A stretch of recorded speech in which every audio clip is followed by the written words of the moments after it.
Hello and welcome. So this is my brief introduction to the very basics of navigating Blender. I realized that when I started making this series that I kind of dive right in, and though I take time and it's a slow series that explains a lot of where to find tools and here's what this does and explains why certain things work the way they do, I didn't take a moment at the beginning to say, hey, wait a minute, maybe you've never looked at Blender or been in any kind of 3D software before. So navigating the 3D dimensional workspace can be a little daunting if you don't know what you're doing.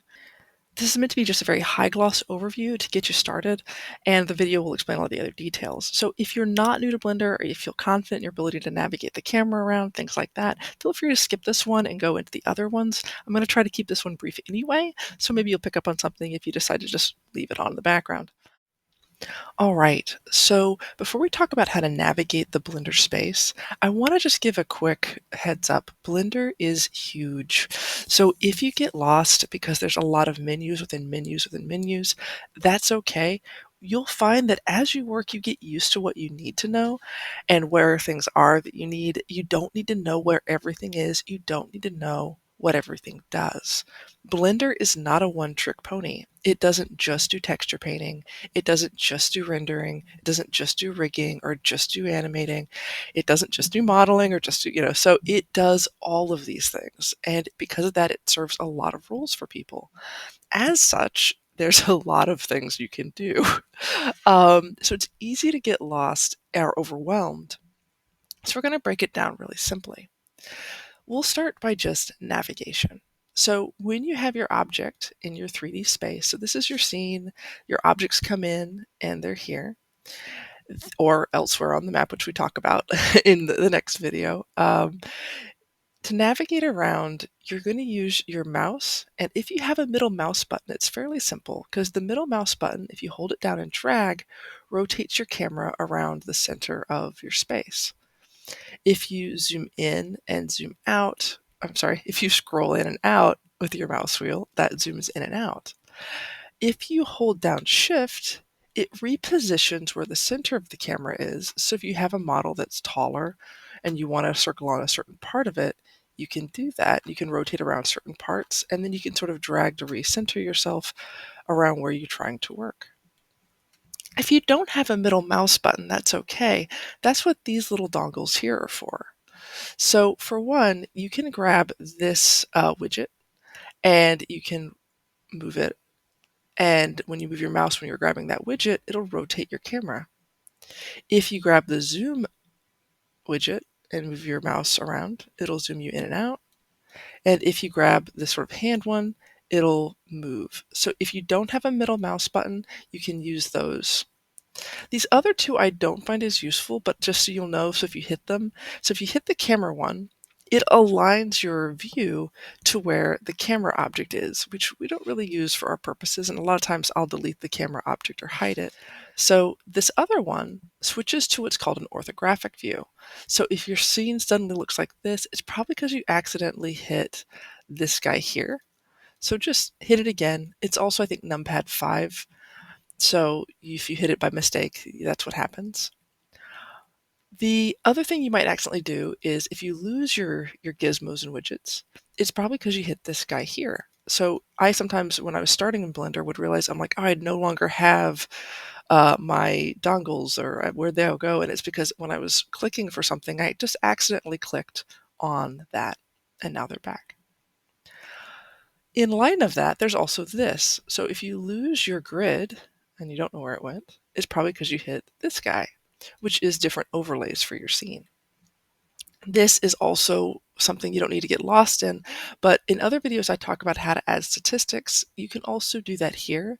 Statistics add things like edges, faces, vertices, things like that. So you'll know what you're, if you're doing 3D modeling or prepping things for virtual tabletop like Tailspire, sometimes you want to know those counts. So let me get rid of that for a second because I don't like it there. So that's navigation basics. Let's talk about the other things that we have around our window. Let's talk about the different views. So if you scoot over from where you can hide the grid or hide your dongles, there are these series of options that define sort of what you're viewing. This first one is useful in all of these options, and it toggles X-ray vision on. This allows you to see through your object. You'll notice it makes more sense if I swap over to the wireframe view, and this looks like, if you were trying to draw a cube with the whole two square method. So you got X-ray, solids, and this is what I will probably use if you're modeling or doing just editing of the polygons. I'm going to turn off X-ray for now because it starts getting weird. Then there is viewport shading, and this is putting the shaders on your object if you've set them up. So this will be like when you're previewing things in color, previewing your MAOR PBRs, things like that. You're going to want to use this view, and I talk about that when we get there. The last one is rendered view. Now, when you click this on, if you don't have lighting set up, you won't see anything. This is if you had a fully lit and scene that you wanted to render for animation or doing a photography thing. This is not one we'll really use because it's not necessary. You can preview all of your shading and a lot of lighting in the viewport shading method, sort of window view. And I'll talk a little bit about that later. It's not critically important for anything we do, so you don't need to get that far along. But just know that that's what those mean. So if your things look a little different and you're not sure why, that may be why. So now that we've talked about navigating basics and where to find sort of how to move around, how to zoom in and out, things like that that'll help you orient to your object, let's talk about the other spaces. And I won't go into detail here because, like I said, it will really depend on what you're doing in terms of what parts you need, and things swap out and change. So this hole here in the middle is what is referred to as the scene space, the main region. So this area in the middle is referred to as your main region. So it's your scene space. It's where your objects hang out. The area over here is where your toolbars are. So these change depending on where you are. Like if you're in sculpt mode, it's going to have your sculpty stuff. If you're in texture painting, it's going to have your texture painting stuff. And those will always hang out on the side of your sort of main region. The top bar is considered sort of the header. And this encompasses sort of this piece here. I'm sorry, I went up to the workspaces, but this is going to be what mode you're viewing in, and these will change depending on the mode. So if you're in edit mode, where you're looking at wireframes, and if you're in sculpt mode, where you've got your sculpty tools, then you'll see these will change. So these are really dependent upon the mode you're looking in at things. The area at the top is the workspaces.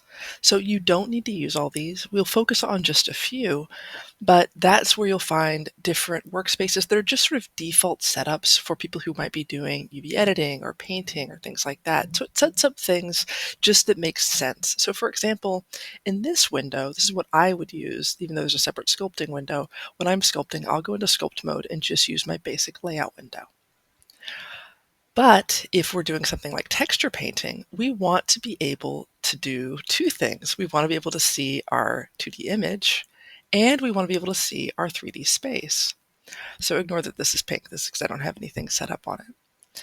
But what Blender does is it says, okay, well now you need two main regions. You need a main region for your 3D, you need a main region for your 2D. And so basically what you have is a split thing where it's the same workspace, or not the same, but it's different workspaces on different sides, and you can move them and resize them. So you'll find that this is the case in a lot of these windows, and I bring this up because if you can't find tools, so let's say I'm in UV editing, and I'm looking for my UV unwrap, but maybe I have a smaller screen, and I'm looking for this, and I'm looking for UV unwrap. Well, I might not see it because I need to just shuffle this over a bit, and now I've got all my options, and vice versa. So it's a way to just make sure you're kind of oriented, like don't get confused. This is basically the same as this, but split in half, so you have two different versions you can work in. Shading is the same way, but you have four. So you've got your viewing space, your node space, your image space, and your file space. So it's the same kind of setup. And we'll talk about each of these when we're working on the shaders or when we're working on UV editing or texture painting. So we'll build on this as we go through this series. So don't worry, don't get bogged down. If you're a beginner and you're new, just remember, I was self-taught and now I do modeling for stuff that I print for my games and I paint them and do these things. It can seem daunting, but it is easy to learn once you sort of get your feet in and take it down one piece at a time. So the adage about how do you eat an elephant? Well, you eat an elephant one bite at a time. So if this seems like eating an elephant to you because there's so much, it's overwhelming, how will I ever do this? Just remember you just take it one piece at a time. And if you just work on one thing, like, okay, I'm going to work on getting like a model together, or I'm just going to work on painting existing models. That's fine. Like, just remember, take it a little bit at a time and you can get there.